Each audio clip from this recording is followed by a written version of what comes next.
అందరికీ నమస్కారం. ఈరోజు మీ అందరికీ నేను వినిపించబోయే కథ వేలం. రచయిత ఇమంది రామారావు గారు. ఇక కథలోకి వెళితే 100, 200, 300, 4, 5, 6, 7, 8, 9, 1000 అంతే. ఆమె పేరు పంకజం. చదువుకున్న కళ ముఖంలో చెప్పకనే చెబుతోంది. గాజు కళ్ళతో శూన్యంలోకి చూస్తూ ఉండిపోయింది. ఆమెకు ఖరీదు కట్టే షరాబు మాత్రం చుట్టూత చిరుతపులిలా చూస్తూ మీసం మెలివేస్తూ విషపు నవ్వు నవ్వాడు. అయ్యా అయ్యా, మరీ 1000 రూపాయలకి ఒకటోసారి అనేయడం ఏం బాగోలేదయ్యా. ధన్రాజు మొత్తుకున్నాడు. పేరుకి ధన్రాజే అయినా పుట్టు దరిద్రుడు. ప్రపంచంలో ఉన్న దరిద్రపు అలవాట్లన్నిటికీ అతగాడు సజీవ రూపం. పంకజంతో పాటు మరో 2 మగపిల్లలు అతగాడి బాధ్యతారహితమైన కామానికి మిగిలిన ప్రతిరూపాలు. ఆ పోతరాజుకి బలెయ్యడానికి బలిపశువుగా పంకజాన్ని తీసుకొచ్చాడు ధన్రాజు. తెగ బాధపడిపోతున్నాడు. 1000 పోతరాజు అప్పు తీర్చడానికే సరిపోతుంది. తాగడానికి 1 నెల రోజులకైనా డబ్బులు లేకపోతే ఎలాగా? అది అతగాడి దుఃఖం. బాధపడకు ధన్రాజు, నువ్వు అలా కళ్ళు మూసుకుంటే 1 సంవత్సరం గడిచిపోతుంది. నీ కూతుర్ని పువ్వుల్లో పెట్టి అప్పజెప్పే పూచి నాది. ఇకపోతే నీకు తాగడానికంటావా? 10వ పరకో నువ్వెప్పుడు అడిగితే కాదన్నానని ధైర్యం చెప్పాడు పోతరాజు. 10వ పరకో సరేనండి, మరి చేతిలో సిల్లర లేకుండా గొనిగాడు ధన్రాజు. పోనీ 100 వేసుకోరా, మరి మాట్లాడకు. ఇదిగో 1100 అన్నాడు పోతరాజు రేటు అనౌన్స్ చేస్తూ. 1100 రెండోసారి సెకండ్ వార్నింగ్ ఇచ్చాడు. ధన్రాజు ఏదో చెప్పబోయాడు. పోతరాజు అతగాడి నోరు నొక్కేశాడు. పంకజం ముద్దాయిలా తలదించుకుంది. పోతరాజు గర్వంగా జేబులోంచి 100 రూపాయల నోటు తీసి విసనకర్రతో విసురుకుంటున్నట్లు షోక్గా అటూ ఇటూ ఆడించాడు. ఇంకో 100 వస్తే బాగున్నేమో ధన్రాజు ఆశ. అందరూ అమ్మవారికి బలి వేసేందుకు తీసుకెళ్లే మేకపోతుని చూసినట్లు పంకజాన్ని చూడసాగారు. పంకజం ఒక్కసారి ధన్రాజు కళ్ళల్లోకి చూసింది. ఆ చూపులో 1000 శతఘ్నులు పేలాయి. కాండ్రించి మొహాన ఉమ్మేయాలనుకుంది. తడారిపోయిన గొంతు అందుకు అవకాశం ఇవ్వలేదు. అసహ్యించుకుంది. 3000 అని వినిపించింది ఓ గొంతు. పోతరాజు నెత్తిమీద పిడుగుపడ్డట్టు ఫీల్ అయ్యాడు. ధన్రాజు ముఖంలో 1000 మెర్క్యూరీ లైట్లు వెలిగినంత సందడి. పంకజం తల పైకెత్తి చూసింది. 3000 ఆవేశంగా అరిచాడు. డబ్బులుండే వేలం పడుతున్నారా అడిగాడు వేలం పాటగాడు. అసలెవ్వడువయ్యా నువ్వు నిలదీశాడు పోతరాజు. 3000 మూడోసారి అన్నాడు ఆ యువకుడు. మూడోసారి అనడానికి నువ్వెవడివోయ్? 3100 అన్నాడు పోతరాజు. తన మాటకెదురు చెప్పేవాళ్ళు దరిదాపుల్లో ఎవ్వరూ లేరు. 4000 మరింత ఆవేశంగా అరిచాడు. 4100. పోతరాజు కంట్రోల్ తప్పుతున్నాడని గ్రహించి అతగాడి అసిస్టెంటు మరిక ముందుకెళ్ళొద్దన్నట్లుగా సైగ చేశాడు. పరువు పోతోంది కదరా, అసిస్టెంట్ చెవిలో గొనిగాడు.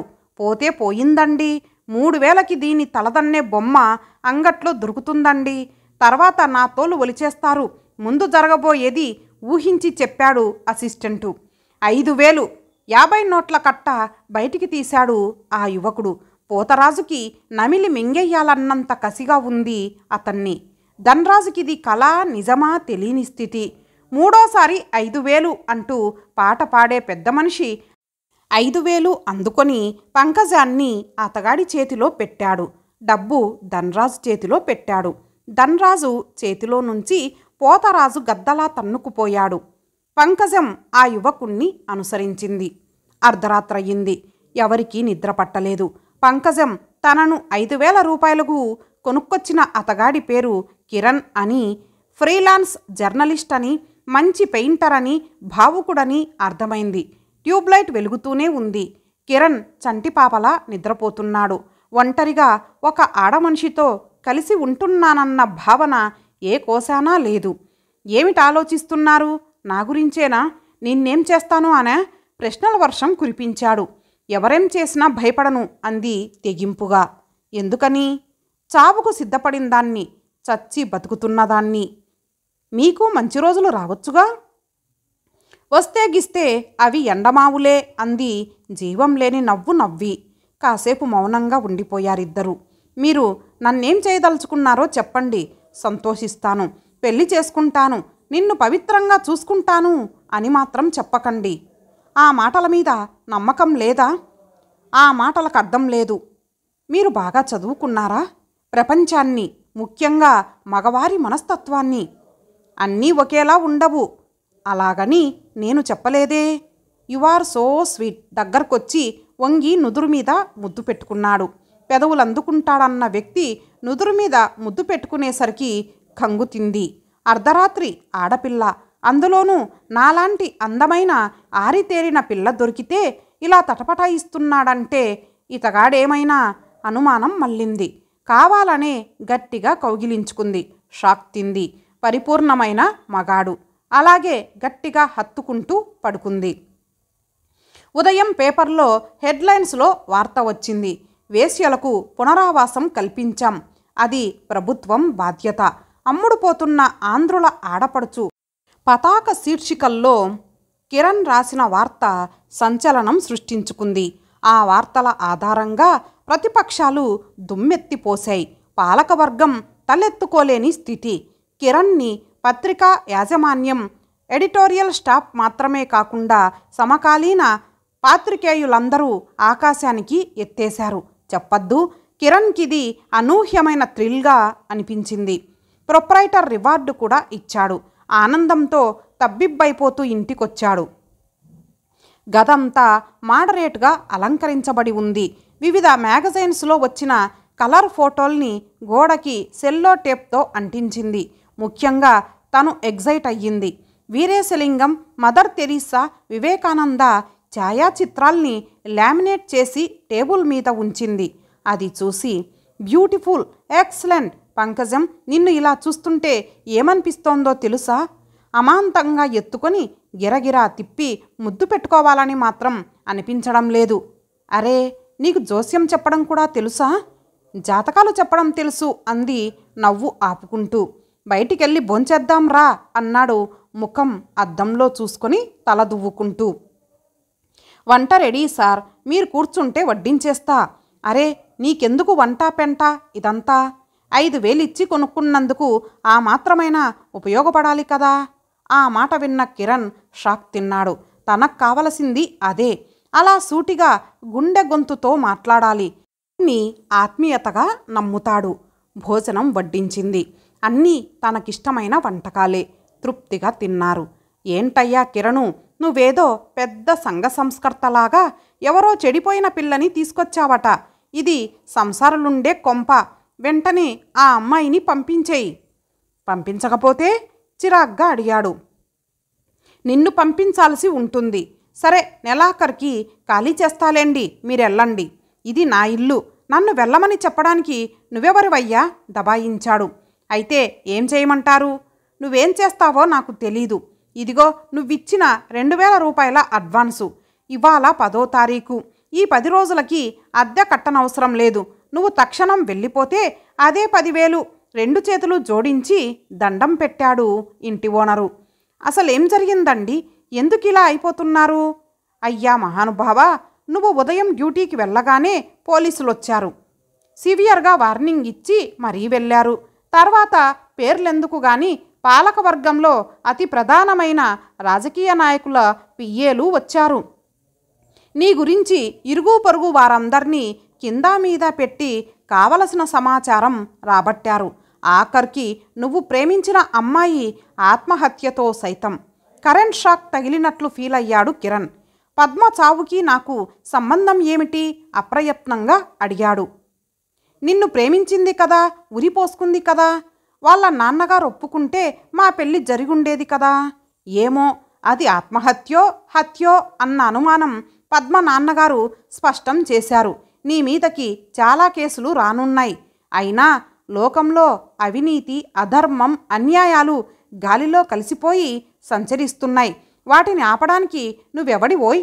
నీ పని నువ్వు చూసుకోక పేపర్ ఉందని కలంతో నీ బలం చూపిస్తే అవతల వాళ్ళు నీ కులం కాదు శాల్తీని గల్లంతు చేస్తారు. అయినా ఇవన్నీ పెద్దవాడిగా చెప్తున్నాను. అయినా ఈ విషయాలన్నీ నాకు అనవసరం. నువ్వు తక్షణం ఖాళీ చెయ్యడమే నాకు కావలసింది అన్నాడు ఇంటి ఓనరు. పంకజం ముఖంలో కత్తిఘాటుకు నెత్తురు చుక్కలేదు. అలా పాలిపోయింది. తన మూలంగా ఎన్ని కష్టాల్ని కొని తెచ్చుకున్నాడు. సహృదయానికి సౌశీల్యానికి సమాజం అందించే కితాబు ఇదేనా? అయినా వాళ్ళు అభ్యుదయం గురించి చైతన్యం గురించి ఉపన్యాసాలు దంచుతుంటారు. పేపర్లలో ప్రకటనలు ఇస్తుంటారు. పంకజం మెదడుని తొలిచేస్తున్నాయి ఆలోచనలు. సామాన్లు తర్వాత తీసుకెళ్తాను, తాళం తీసుకెళ్తాను. ఒకరి దయాధర్మాల మీద ఆధారపడి బ్రతకడం నా ప్రాణముండగా జరగని పని. ఇదిగో 1000 నెల రోజులకు సరిపడా డబ్బు నాదే, మీ దగ్గర ఉంచుకోండి అంటూ 1000 రూపాయలు ఇంటి ఓనరు చేతిలో పెట్టాడు. పంకజంతో కలిసి బయలుదేరాడు. కావలసిన బట్టలు మాత్రం పట్టుకున్నారు. తనకు తెలిసిన హోటల్లో రూమ్ తీసుకున్నాడు. బెడ్ మీద సాగిలపడుతూ పంకజం ఏమైనా మంచి కబుర్లు చెప్పు అన్నాడు చనువుగా. నా వల్లనేగా ఇన్ని కష్టాలు పడుతుంది అని మాత్రం అడక్కు అన్నాడు తనే కల్పించుకుంటూ. పంకజం సన్నగా నవ్వేసింది. అలా కూర్చో, నిన్ను కొరుకు తినేయంలే అన్నాడు. బెడ్ మీద పక్కనే కూర్చుంది పంకజం. రెప్ప ఆర్పకుండా పంకజం కళ్ళల్లోకి చూస్తూ, ముఖం అలా సీరియస్గా పెట్టకు. నువ్వు నవ్వితే వెన్నెల్లా ఉంటుంది. నీ మాటల్లో భావుకత్వం ఉట్టిపడుతోంది. అలా మాట్లాడే వాళ్ళంటే నాకు చాలా ఇష్టం అన్నాడు. ఇలా మాట్లాడేవారు మీకెంతమంది తెలుసు? ఠక్కున అడిగింది. అదిగో అదే అదే స్పాంటేనియస్గా పంచు పేలుస్తావు. సమయస్ఫూర్తి అంటే అదే మెచ్చుకోలుగా షేక్ హ్యాండ్ ఇచ్చాడు. తీయని స్పర్శ, తెలియని తమకం, అదురానుభూతి. ఆ చెయ్యి అలాగే ఉండిపోతే చాలా స్వార్థపరమైన కోరిక కదూ. తనకు తానే సమాధానం చెప్పుకుంది. ఫోన్ మోగింది. Hello Kiran here. ఫోన్ ఎత్తుకున్నాడు. మిస్టర్ కిరణ్, నిన్నో 10 నిమిషాల్లో రైడ్ చేసి పట్టుకుంటాం. చేతనైతే తప్పించుకో. ఎవరు మీరు? కంగారు పడకుండా అడిగాడు కిరణ్. రైడింగ్ ఎవరు చేస్తారు? పోలీసులు. అదే, ఎవరి మనుషులు మీరు? షటప్, అతివాగుడు కట్టిపెట్టు. ఒక ప్రభుత్వం, పాలకవర్గం, పెద్ద చిన్న ఎవరేమిటో తెలుసుకొని ప్రవర్తించు. కాగితం కలం ఉంది కదా అని చిందులేయకు. ఫోన్ పెట్టేశాడు అవతలి వ్యక్తి. ఇప్పుడెలా? భయపడుతూ అడిగింది పంకజం. డోంట్ వరీ, అంతా మన మంచికే. అది పాత కథ. పోలీసులు రైడ్ చేస్తే మనకి మంచి ఎలా జరుగుతుంది? దీని వెనుక చాలామంది పెద్ద మనుషుల హస్తం ఉంది. కిరణ్, ముందు వారి బారి నుండి బయటపడే మార్గం ఆలోచించు అంది. కిరణ్ ఏదో ఫ్లాష్ మెరిసినట్లు ఫీల్ అయ్యి కిందకు వెళ్ళి వచ్చాడు. ఆలోచించాను పంకజం. ఇదిగో తాళి నీ మెడలో కడుతున్నాను. మన పెళ్ళికి మమతాను రాగాలే మంగళవాద్యాలు, మనస్సాక్షులే సాక్షులు. నిన్ను నేను మనస్సాక్షిగా నా భార్యగా స్వీకరిస్తున్నాను అంటూ తాళి కట్టేశాడు. పంకజం ఆపాదమస్తకం పులకించిపోయింది. కళ్ళు చెమర్చాయి. ఒక్కసారి భోరుమని ఏడ్చి కిరణ్ని హత్తుకుపోయింది. తలుపులు శబ్దం చేశారు. Calling bell మ్రోగింది. కిరణ్ తలుపులు తీశాడు. వీరిద్దరినీ అరెస్టు చేయండి. ఎందుకు? హోటల్ రూమ్లో వ్యభిచరిస్తున్నందుకు. ఆమె నా భార్య. ఎప్పుడయ్యింది? ఆమె పుట్టకముందే అయ్యింది. Marriages are made in heaven అని మీకు తెలీదా? కుళ్ళు జోకులెయ్యకు. మీకు పెళ్ళయ్యిందని చెప్పడానికి ఆధారం ఏంటి? లేవు. సారీ, ఈరోజే ఈవినింగ్ డైలీలో ఈ వార్త వస్తుంది చూడండి. ఇది పబ్లిసిటీ స్టంటేమో. ఆ కర్మ నాకు పట్టలేదు. ఇక మీరెళ్ళొచ్చు. అతిగా ప్రవర్తిస్తే రేపుదయం పేపర్ నిండా మీ వార్తలే ఉంటాయి. సంసారపక్షంగా హనీమూన్కొచ్చిన మమ్మల్ని డిస్టర్బ్ చేసి రభస చేశారని మీ మీద కేసు పెట్టాల్సి వస్తుంది. కిరణ్ సీరియస్గా హెచ్చరించాడు పోలీసులను. చుక్కెదురై వచ్చిన దారిన వెళ్ళిపోయారు. కిరణ్ సాహసాన్ని అభినందించకుండా ఉండలేని పంకజం లతలా వాటేసుకుని అతని పెదవులందుకుంది. కిరణ్ పంకజం కళ్ళు తెరిచి చూసేసరికి ఎక్కడో అపరిచితమైన చోట ఉన్నారు. ఎదురుగా పోతరాజు. పోతరాజుని చూడగానే స్థానువులా అయిపోయింది పంకజం. అలా షాక్ అయిపోకు. ఏమిటిదంతా? ఇక్కడికి మీరెలాగొచ్చారు? నేనెలాగొచ్చాను అనుకుంటున్నారా? మారాదే డబ్బు, పలుకుబడి, పవర్ అంటే. నువ్వొక పతివ్రతా శిరోమణివి. ఇతగాడు నిన్ను ఉద్ధరించడానికి వచ్చిన మహానుభావుడు. శభాష్, బాగుంది, కథ మంచి పాకాన పడింది ఉక్రోషంగా అన్నాడు. కిరణ్లో విచిత్రమైన మార్పు కనిపిస్తోంది. నిస్సహాయంగా అచేతనంగా ఉండిపోయాడు. తన ఎదురుగా ఉన్నది తను తాలి కట్టిన పంకజమా, పద్మావత గుర్తుపట్టలేని స్థితిలో ఉన్నాడు. కిరణ్, కిరణ్, ఏమైంది నీకు? ఎందుకలా అయిపోతున్నావు? బాధగా కంగారుగా అడిగింది. కిరణ్ సమాధానం చెప్పలేదు.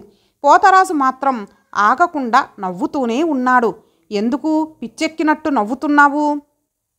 అసలు విషయం తెలిస్తే నీకు పిచ్చెక్కుతుంది. ఏమిటా అసలు విషయం?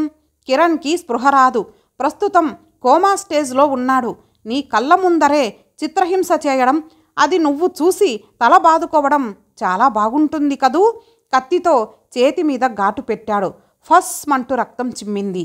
ఈ చేత్తోనే వార్తలు రాసిన పెద్ద మనిషి ఎలా అయిపోయాడో చూడు. గాయపరిచినా ప్రతిఘటించలేని స్థితిలో ఉన్నాడు నీ ప్రియుడు, సారీ నీ మొగుడు అన్నాడు. పంకజానికి బుర్ర పనిచేయడం ఆగిపోయింది. కిరణ్ని గాయపరుస్తున్నారు. కాసేపట్లో ప్రాణాలు తీస్తారేమో. నో నో, అలా జరగకూడదు. పోతరాజు గారు, మీకు దండం పెడతాను. కిరణ్ని విడిచిపెట్టండి. కిరణ్ దేవుడు అంది భోరుమని. దేవుడు కాబట్టే ఈ దేవుణ్ణి ఎంత గాయపరిచినా మరో దేవుడు రాడు. ముఖం మీద కత్తితో ఘాటు పెట్టాడు. అందమైన ముఖం మీద కత్తిఘాటు పొంగి ప్రవహిస్తున్న రక్తం చూడలేకపోయింది.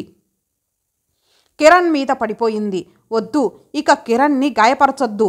మీకేం కావాలో చెప్పండి. కిరణ్ని విడిచిపెట్టండి. పోతరాజు కాళ్ళ మీద పడి బ్రతిమాలింది. ఈ బుద్ధి ముందే ఉంటే ఇంత దూరం వచ్చేది కాదుగా. బుగ్గను దూదితో అద్ది కాస్త కారం అంటించాడు. కిరణ్లో చలనం లేదు. పంకజం విలవిల్లాడిపోయింది. వద్దు వద్దు, కిరణ్కి ఇంకేం చేయొద్దు. కావలిస్తే నన్ను గాయపరచండి, మీ కసి తీర్చుకోండి అంది తను సిద్ధపడుతూ. సరే, నేను చెప్పినట్లు నువ్వు వింటే నీ మాట మేము వింటాము అన్నాడు. అంతలోనే బిలబిలమంటూ సూట్ వాలాలు వచ్చారు. పంకజాన్ని ఆకలిగొన్న పులుల్లా చూస్తున్నారు. చెప్పండి మీకేం కావాలో అంది. నువ్వు అయితే కిరణ్ని ప్రెస్ యాజమాన్యంకి అప్పగించండి. కిరణ్ సురక్షితంగా పత్రికా యాజమాన్యాన్ని చేరగలిగితే ఇక మీ ఇష్టం. ముందు కిరణ్ని ఇక్కడి నుంచి పంపించండి అంది. పోతరాజు క్షణం ఆలోచనలో పడ్డాడు. మనకు కావలసింది పంకజం. గుర్తు తెలియని వ్యక్తినిచ్చి పంపించు అంటూ ఓ పెద్ద మోతుబరి సలహా ఇచ్చాడు. రేపు పంకజం తిరగబడి సాక్ష్యం చెబితే ఇంకెక్కడి పంకజం, గల్ఫ్ దేశాలకి ఎత్తుకుపోతున్నాంగా అన్నాడు మరొకడు ఆశగా. పంకజం, ముందు కిరణ్ని పంపించండి అంది. ఓకే ఓకే, అలాగే పంపిస్తున్నాం అన్నాడు పోతరాజు. ఇంత సమర్థుడివి, మధ్యలో నీ మనసు మారదని నమ్మకం ఏమిటి? నేను కారులో ఉంటాను, చేరవలసిన చోటుకి చేర్చుతాను, తర్వాత మీ ఇష్టం అంది. పోతరాజు తటపటాయిస్తున్నా మిగతా వాళ్ళు ఫోర్సు చేశారు.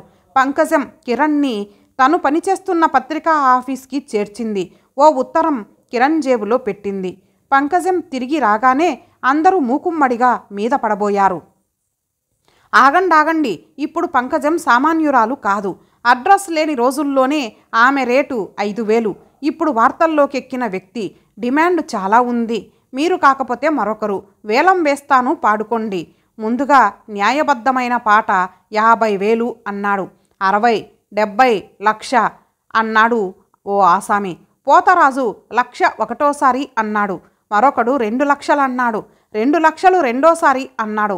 పెద్ద సేట్ 3,00,000 ఆఫర్ చేశాడు. ఆ పెద్ద షేట్ 3,00,000 ఆఫర్ చేశాడు. ఆ పెద్ద షేట్కే కన్ఫర్మ్ చేశాడు పోతరాజు.